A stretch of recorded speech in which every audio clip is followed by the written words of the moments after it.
The stars had always been distant pinpricks in the black void of space, cold, indifferent, and beyond the reach of humanity.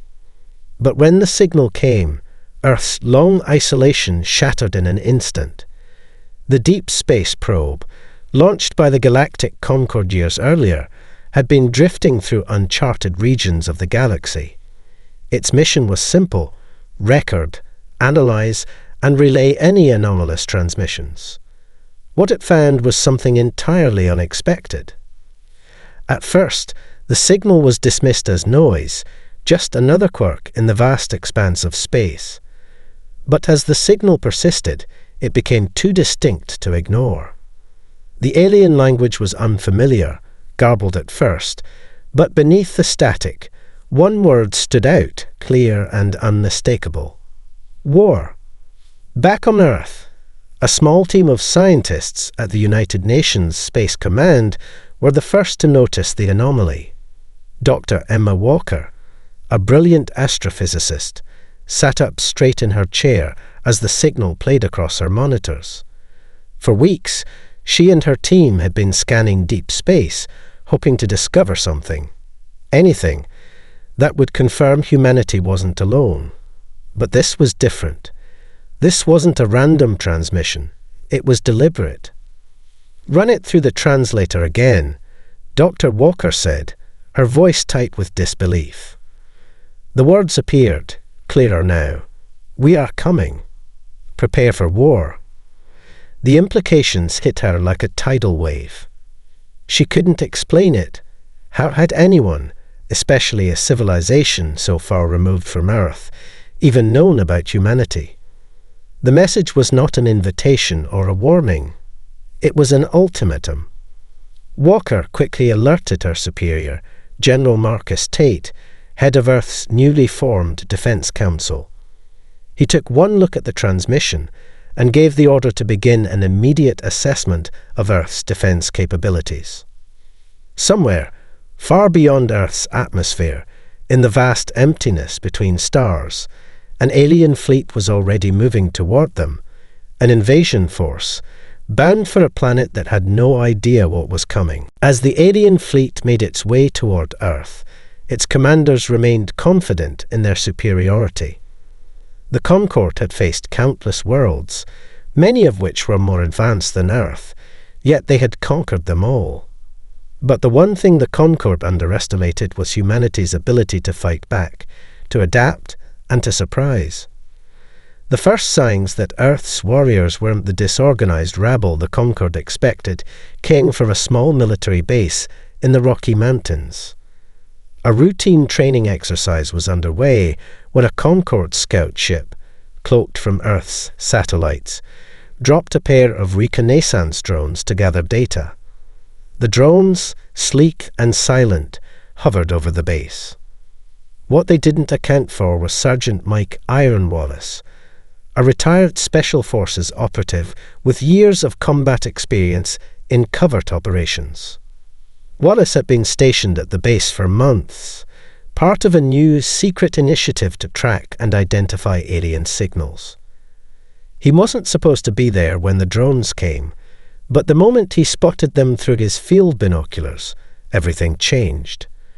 With a calm and precise efficiency, Wallace disabled the drones using nothing more than a homemade EMP device, learned from his time in the field.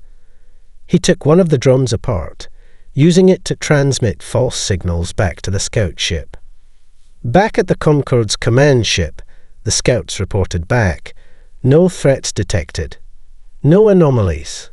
But Wallace knew better. He understood the nature of their technology. He understood how to break it. And this was just the beginning. While Wallace worked alone across the globe, pockets of humanity were quietly preparing. Retired soldiers, ex-mercenaries, and civilians with unusual talents began to assemble. They had been training for years, unaware of what was coming, but driven by an innate sense that the world was about to change. They didn't yet know that Earth was about to face a war unlike anything in its history. But they were ready. They were Earth's hidden warriors. and they would not go down without a fight. The first major clash between Earth and the Concorde occurred just days after the transmission was confirmed. The Concorde, assuming Earth would cower in fear or surrender to overwhelming force, had launched a wave of automated attack drones towards several major cities across the globe. The message was clear: submit or be obliterated. But what the Concorde hadn't anticipated was the response. Earth's military, once divided and fragmented, had suddenly coalesced. General Ethan Cole, appointed as head of the Unified Earth Defense Coalition, activated Earth's reserve forces, calling upon everything from high-tech soldiers to ordinary civilians with military training.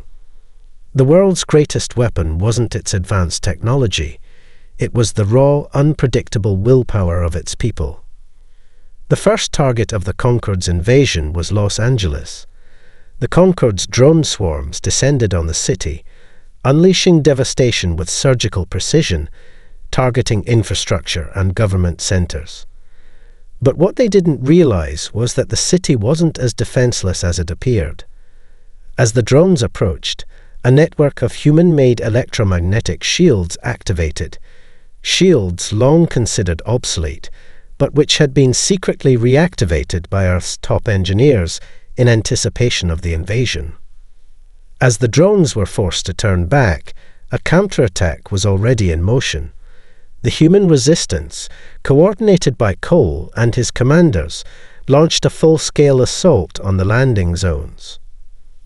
A ragtag group of soldiers, veterans, and civilians stormed the Concorde's entry points, using guerrilla tactics learned from years of insurgent warfare. One of the first skirmishes unfolded in downtown Los Angeles, where a group of elite warriors, including Sergeant Mike Wallace, led a surprise attack on the lead Concorde transport ship. Wallace's team sabotaged the ship's engines, causing a massive explosion that crippled the Concorde's command fleet. To the Concorde's shock, humanity had not only fought back, but had done so with a tenacity and creativity they had never seen before. The humans didn't fight like soldiers. They fought like survivors. They adapted. They learned. And that was something the Concorde wasn't prepared for. As the battle raged on, General Cole gathered his forces. "This is just the beginning," he muttered. The war had begun in earnest, and Earth's warriors had already made one thing clear: they would not be so easily defeated. The Concorde was reeling from their first losses on Earth. The invasion, which they had expected to be swift and easy, had now turned into a prolonged campaign. The surprise attack on Los Angeles and the disruption of their command ships sent shockwaves through the alien forces. For the first time, the Concorde realized that humanity's ability to resist was more formidable than they'd imagined. But they had no intention of retreating. The full might of their war machine was yet to be unleashed. In response, the Concorde mobilized their full arsenal, massive warships that dwarfed anything Earth had ever seen. These were not drones or automated soldiers. They were heavily armored ships, equipped with advanced energy weapons, capable of turning a city into rubble with a single blast. They launched their assault on the next major target, New York City. This time, they didn't just rely on drones. They came with the full force of their armada. But what the Concorde hadn't accounted for was Earth's ability to adapt in real time. With the help of engineers, scientists, and former military strategists, Earth's defense systems were rapidly upgraded. The electromagnetic shields used to defend Los Angeles were now enhanced with technology scavenged from Concorde drones and ships. Earth's military also began to implement more aggressive countermeasures, disabling the alien ships' communication systems and using their own weaponry against them. The United States Navy, working in conjunction with other nations, launched a surprise assault against a key Concorde flagship in the Atlantic Ocean. Jake Hawkins, a former Navy SEAL turned mercenary, was tapped to lead the operation. his team infiltrated a Concorde supply ship off the coast of Long Island, planting explosives on critical systems before narrowly escaping as the vessel was engulfed in flames. This act of sabotage was part of a larger, coordinated effort by human forces to cripple the Concorde's logistical operations. Across the globe, humanity's warriors, though outnumbered, were making every battle a costly one for the invaders. With every loss the Concorde suffered, their sense of invincibility began to crumble. They had underestimated human determination, and now Earth's warriors were proving that they would stop at nothing to defend their home. As the war raged on, the Concorde began to realize that defeating humanity wouldn't be as simple as overwhelming them with superior firepower. Earth's warriors, though outgunned, were showing an uncanny ability to adapt, to fight back with relentless ingenuity and raw determination. The Concorde, once assured of their dominance in the galaxy, were now facing an unprecedented challenge. A species with no regard for conventional warfare, willing to sacrifice anything and anyone to secure a victory. In an attempt to break the human spirit, the Concorde deployed their most terrifying weapon, the Zephyr. These were not soldiers, but telepathic conquerors, elite members of the Concorde's military caste, trained in manipulating the minds and emotions of their enemies. The Zephyr's powers were legendary. They could induce fear, paralyze willpower, and break the morale of entire armies without ever firing a shot. Their mission was simple: infiltrate the human command structure and turn Earth's warriors against each other. The first Zephyr, a creature called Psylocke, was sent to Earth's most secure military base in Colorado, where he was tasked with finding General Ethan Cole and sowing chaos within the ranks. Psylocke's powers allowed him to bend the minds of the highest-ranking officers, planting seeds of doubt and fear. He infiltrated their dreams, twisted their thoughts, and before long, the base was filled with paranoia. As officers began to question one another, cracks appeared in the unity that had held the human forces together. However, there was something the Zephyr didn't account for: humanity's capacity for resistance. Unlike other species, the human mind was both fragile and resilient, and in the depths of their fear, humans could find a way to fight back. When Psylocke attempted to break General Cole's will, the unexpected happened. Cole, though shaken by the psychic attack, fought through it, drawing on the deep, instinctual strength humans possessed. He was not alone. His soldiers, too, resisted. It became clear to the Zephyr that no amount of psychic manipulation could crack the human resolve. Frustrated, Psylocke launched a direct assault, but he had underestimated the one thing that set humans apart. When pushed to the edge, they fought back harder, more fiercely than ever before. The Zephyr had awakened a force even they could not control. The war had reached a boiling point. As Earth's forces continued to hold their ground, the Concorde's leadership grew desperate. The strategy that had once seemed infallible, overwhelmed with superior firepower, was no longer enough. Humanity was proving far more resilient than they'd anticipated.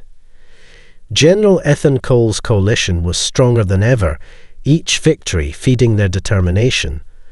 But what neither side knew was that the human resistance was about to evolve into something far more terrifying for the Concorde.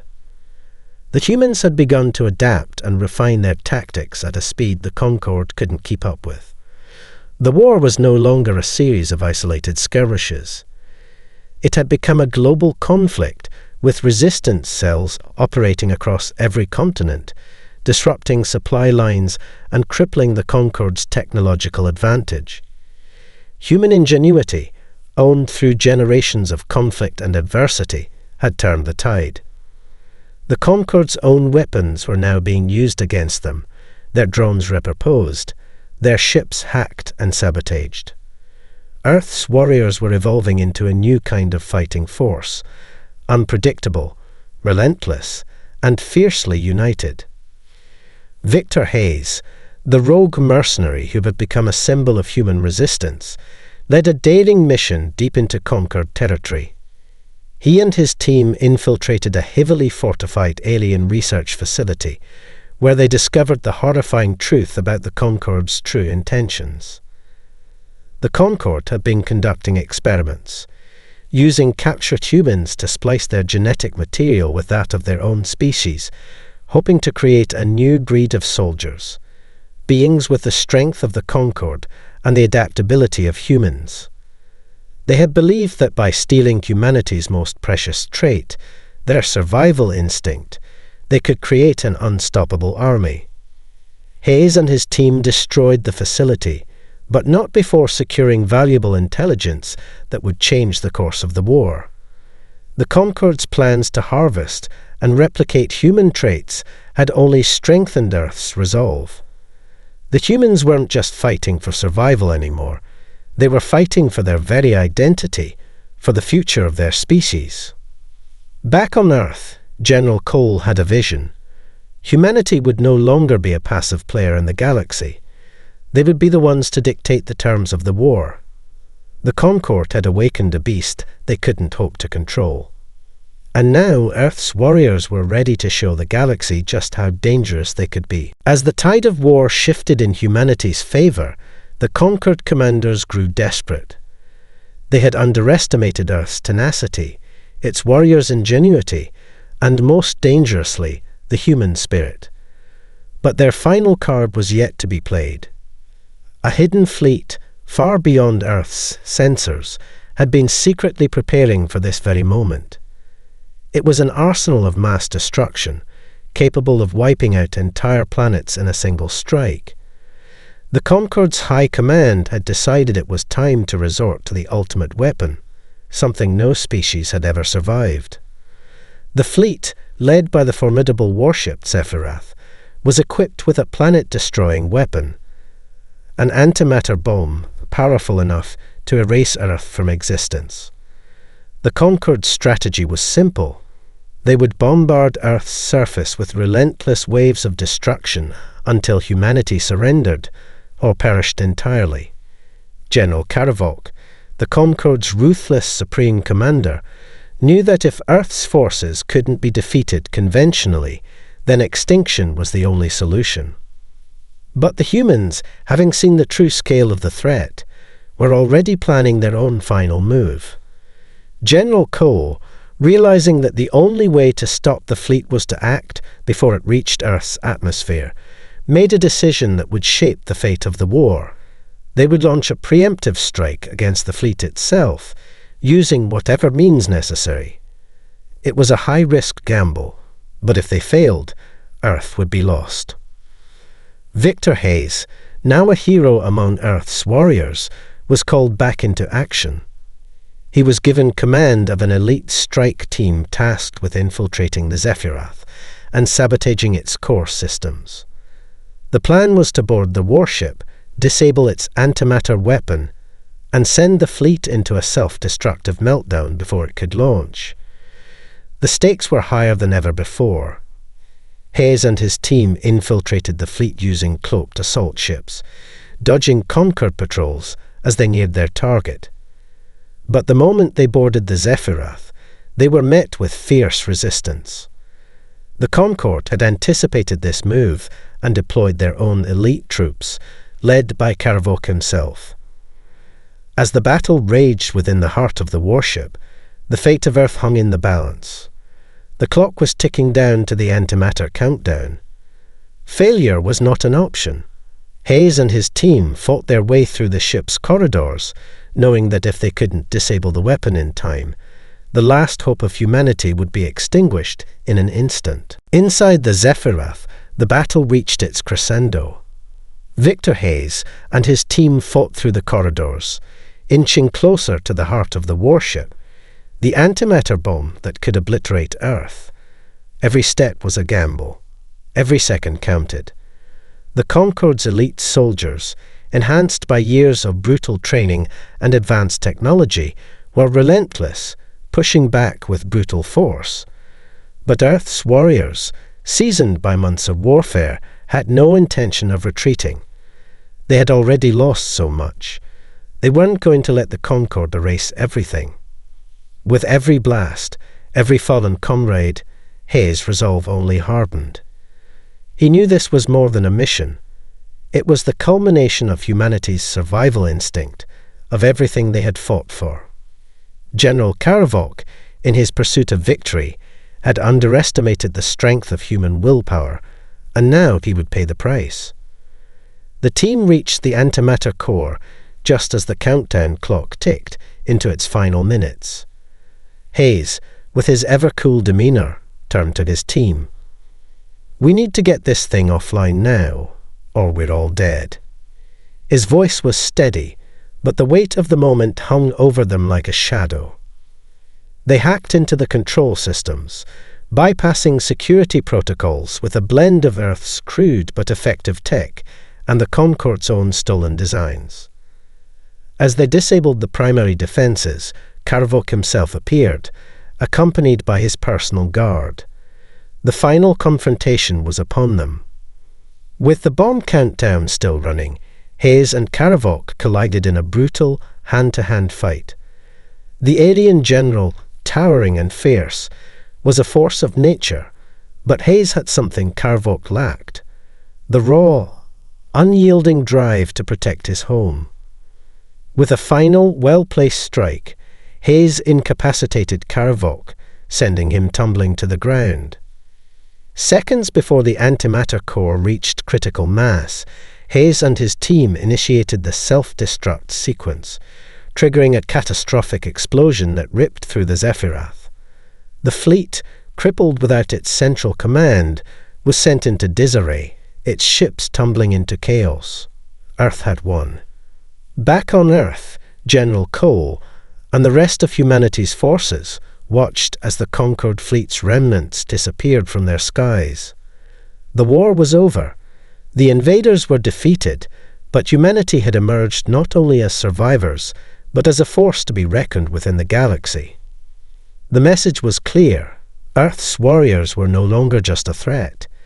They were a new power in the universe. The dawn of humanity's rise had begun.